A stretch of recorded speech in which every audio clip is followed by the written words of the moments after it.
Okay, so let's talk about creativity. We all want more of it, right? But what if everything we've been taught about how to get it is just wrong? Today, we're diving into the mind of a true legend, Rick Rubin, who basically flips the entire rulebook on its head. And right out of the gate, he hits us with this quote that feels, well, it feels totally backwards, doesn't it? The audience comes last. It's a jarring thing to hear, but believe me, it's the key to his entire philosophy.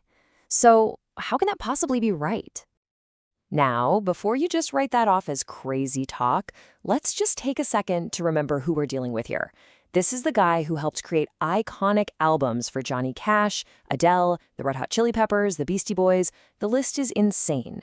So when a guy with this kind of resume gives advice, no matter how weird it sounds, you kind of have to listen. All right, so let's dive right into this first big idea head on. The myth that your job as a creator is to give the people what they want. Rubin says that's pretty much the fastest way to make something nobody wants. And this is where it gets really interesting. Look at this comparison. When your mission is chasing acceptance, your art becomes this watered-down projection. It's got this hidden agenda, right? It's all about getting something back, and it just loses its soul. But when you flip that, and your only mission is to be yourself, well, then the work becomes authentic, it's unique, and it's the absolute best it can be. It's a real expression, not some kind of performance. And this is the crazy paradox of the whole thing. The minute you start trying to please some imaginary audience, you sacrifice the only thing that makes your work special in the first place. Your voice.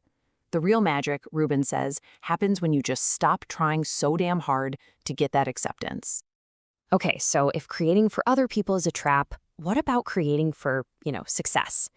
This brings us to the second giant myth we need to bust. The idea that if you can just get that #1 hit or that best-selling book, you'll finally be happy. For this one, we gotta jump in the time machine and go back to 1986. Rick Rubin is still a young guy, and he's just produced an album that is literally taking over the planet, Licensed to Ill by the Beastie Boys. It's a massive hit. This is it. This is the top of the mountain. And then the call comes in, the one he's been dreaming of. Someone on the other end of the line asks him how it feels to have the #1 album in the entire country. Just imagine for a second. How would you feel in that moment? Pure joy, right? Victory? But that's not what he said. His real answer, it's just stunning.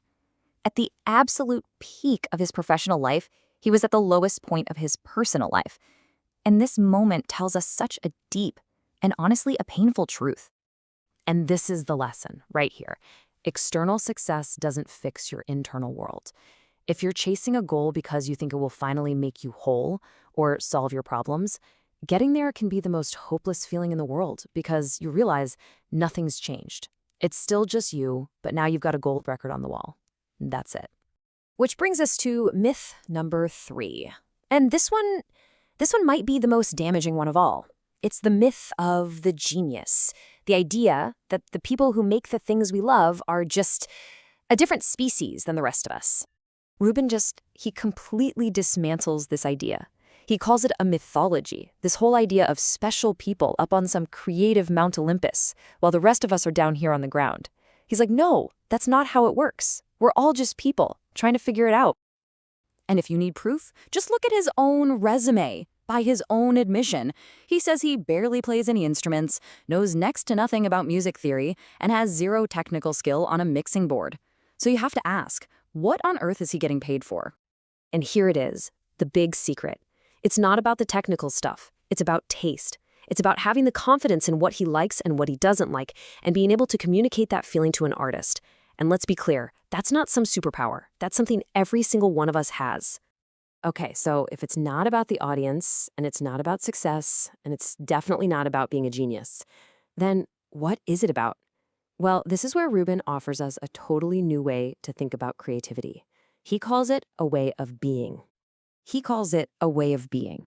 And it's basically like switching your brain from a transmitter to a receiver. Instead of trying to force ideas out of your head, you learn to tune in to the ideas that are already floating around you in the world. So how do you actually do that? It sounds kind of out there, right? Well, he breaks it down. First, you hold your problem or your question very lightly. Don't grip it too tight.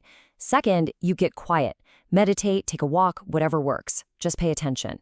Then you start looking for little clues and connections around you, a conversation you overhear, a shape in the clouds. And finally, you just have to be open to the fact that the answer is already there, just waiting for you to notice it. And Rick has this incredibly powerful story about this from his own life. He was going through a really dark period of depression, felt totally lost. So one day, he just went to the beach, and in a moment of total desperation, he basically just asked the universe for a sign, anything, to tell him to keep going. And then this happens. He says the entire sky just exploded into this insane biblical painting of color that he had never seen before and has never seen since. And for him, this wasn't just a pretty sunset. This was an answer. He felt heard, he felt connected. Because he was open, he was able to receive that message. And all of this leads to the final, and maybe the most important takeaway. This whole way of being isn't just for making albums or writing books. It's a way to live your whole life. It's about understanding that creativity is a choice you make, moment to moment. I mean, think about this. Choosing to take the scenic route on your way home. That's a creative act. To say you're not artistic is like a monk saying they're not a good monk. It misses the point entirely. The question isn't how good you are, it's are you living that way or not?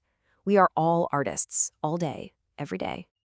Living this way, he says, is like taking off a pair of blinders you didn't even know you were wearing. Suddenly, you see connections and beauty everywhere. And it doesn't just make your work better, it makes your relationships better, your sense of joy, your connection to the whole world. It enhances everything. So that's where we land. If we accept this idea that we're all artists just by being alive and making choices, then it leaves us with a really simple but powerful question. What are you not seeing? What blinders are you going to take off today?